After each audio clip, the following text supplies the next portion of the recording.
जय श्री हरि, जय माँ लक्ष्मी। माता लक्ष्मी आप सबके जीवन में सुख, शांति और समृद्धि लेकर आए।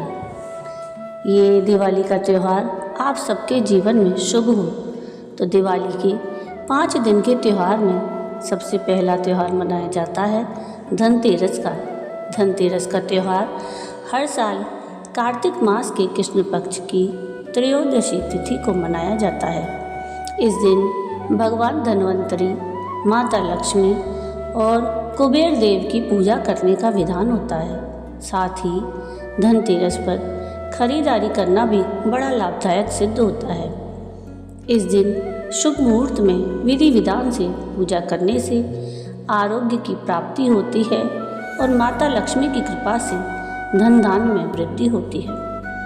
तो आइए आज के इस वीडियो में हम धनतेरस पर पूजा हम कैसे करें, पूजा की विधि और धनतेरस की कथा, आरती आदि जानेंगे। इस साल 2025 में 18 अक्टूबर के दिन दोपहर में 12:20 से त्रयोदशी तिथि शुरू होगी और इसका समापन अगले दिन अर्थात 19 अक्टूबर को दोपहर के 1:52 पर होगा।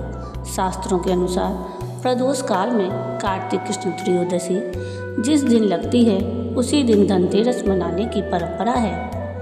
ऐसे में आप 18 अक्टूबर को धनतेरस की पूजा विधि विधान से कर सकते हैं।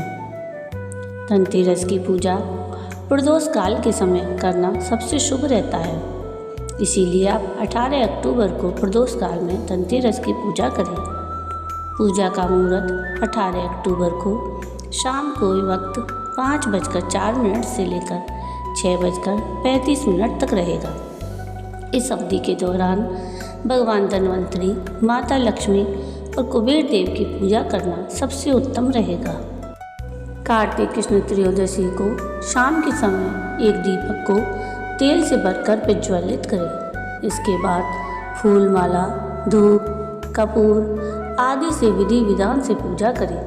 फिर अपने घर के द्वार पर अन्न के ढेर पर एक दीपक जलाएं।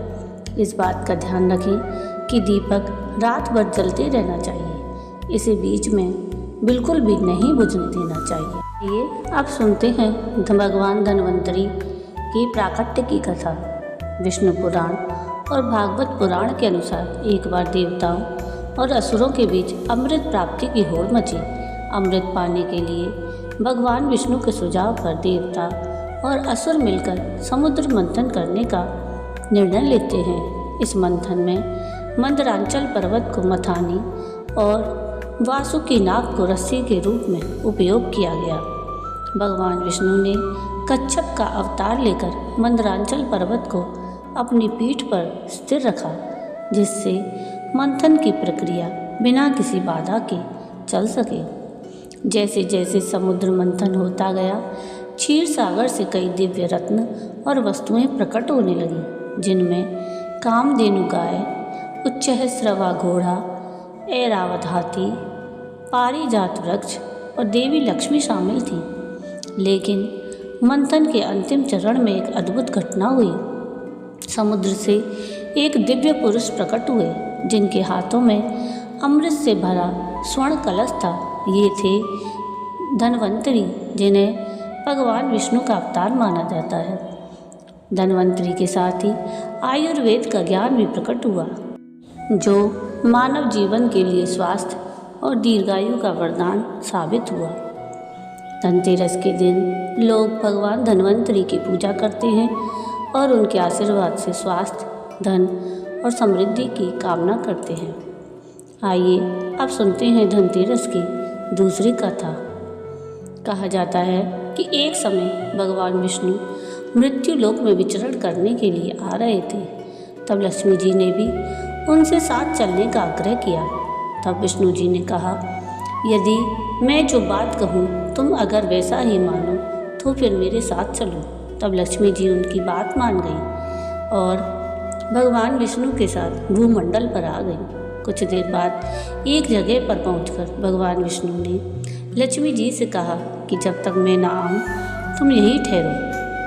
मैं दक्षिण दिशा की ओर जा रहा हूँ, तुम उधर मत आना। विष्णु जी के जाने पर लक्ष्मी जी के मन में कौतूहल जागा कि आखिर दक्षिण दिशा में ऐसा क्या रहस्य है जो मुझे मना किया गया है, और भगवान स्वयं चले गए। लक्ष्मी जी से रहा ना गया और जैसे ही भगवान आगे बढ़े, लक्ष्मी जी भी पीछे पीछे चल पड़ी।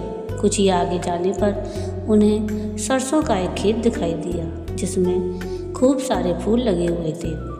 सरसों की शोभा देखकर वह मंत्रमुग्ध हो गई और फूल तोड़कर अपना श्रृंगार करने के बाद आगे बढ़ी। आगे जाने पर एक गन्ने के खेत से लक्ष्मी जी गन्ने तोड़कर रस चूसने लगी। उसी क्षण विष्णु जी आए और यह देख लक्ष्मी जी पर नाराज होकर उन्हें श्राप दे दिया कि मैंने तुम्हें इधर आने को मना किया था, पर तुम नहीं मानी और किसान की चोरी का अपराध कर बैठी। अब तुम इस अपराध के जुर्म में इस किसान की 12 वर्ष तक सेवा करो। ऐसा कहकर भगवान विष्णु उन्हें छोड़कर क्षीर सागर चले गए। तब लक्ष्मी जी उस गरीब किसान के घर रहने लगी। एक दिन लक्ष्मी जी ने उस किसान की पत्नी से कहा कि तुम स्नान कर पहले मेरी बनाई गई इस देवी लक्ष्मी का पूजन करो, फिर रसोई बनाना, तब तुम जो मांगोगी वही मिलेगा। किसान की पत्नी ने ऐसा ही किया। पूजा के प्रभाव और लक्ष्मी जी की कृपा से किसान का घर दूसरे ही दिन से अन्न, धन, रत्न, स्वर्ण आदि से भर गया। लक्ष्मी जी ने किसान को धन दान से पूर्ण कर दिया। किसान के 12 वर्ष बड़े आनंद से कटे। फिर 12 वर्ष के बाद लक्ष्मी जी जाने के लिए तैयार हुई। विष्णु जी लक्ष्मी जी को लेने आए तो किसान ने उन्हें भेजने से इनकार कर दिया। तब भगवान ने किसान से कहा कि इन्हें कौन जाने देता है, यह तो चंचला हैं, कहीं नहीं ठहरती, इनको बड़े बड़े नहीं रोक सके। इनको तो मेरा श्राप था, इसलिए 12 वर्ष से तुम्हारी सेवा कर रही थी।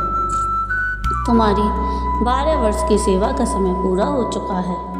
किसान हठपूर्वक बोला कि नहीं, अब मैं लक्ष्मी जी को नहीं जाने दूंगा। तब लक्ष्मी जी ने कहा कि हे किसान, तुम मुझे रोकना चाहते हो तो जो मैं कहूँ वैसा करो। कल 13 है, तुम कल घर को लीप पोत कर स्वच्छ करना, रात्रि में घी का दीपक जलाकर रखना और सायंकाल मेरा पूजन करना और एक तांबे के कलश में रुपये भरकर मेरे लिए रखना। मैं उस कलश में निवास करूँगी, किंतु पूजा के समय मैं तुम्हें दिखाई नहीं दूँगी। इस एक दिन की पूजा से वर्ष भर मैं तुम्हारे घर से नहीं जाऊँगी। यह कहकर वह दीपकों के प्रकाश के साथ 10 दिशाओं में फैल गई। अगले दिन किसान ने लक्ष्मी जी के कथनानुसार पूजन किया। उसका घर धन धान से पूर्ण हो गया। इसी वजह से हर वर्ष 13 के दिन लक्ष्मी जी की पूजा होने लगी। जय श्री हरि, जय माँ लक्ष्मी। तो ये थी धनतेरस की कथा और पूजा विधि। आपको आज का ये वीडियो कैसा लगा मुझे कमेंट करके ज़रूर बताइएगा, और अगर आपको आज का ये वीडियो पसंद आया हो तो प्लीज़ इसको लाइक शेयर ज़रूर कीजिएगा और प्लीज़ मेरे चैनल को सब्सक्राइब कीजिएगा और कमेंट में राधे राधे ज़रूर लिखिएगा। वीडियो पूरा देखने के लिए थैंक यू। राधे राधे।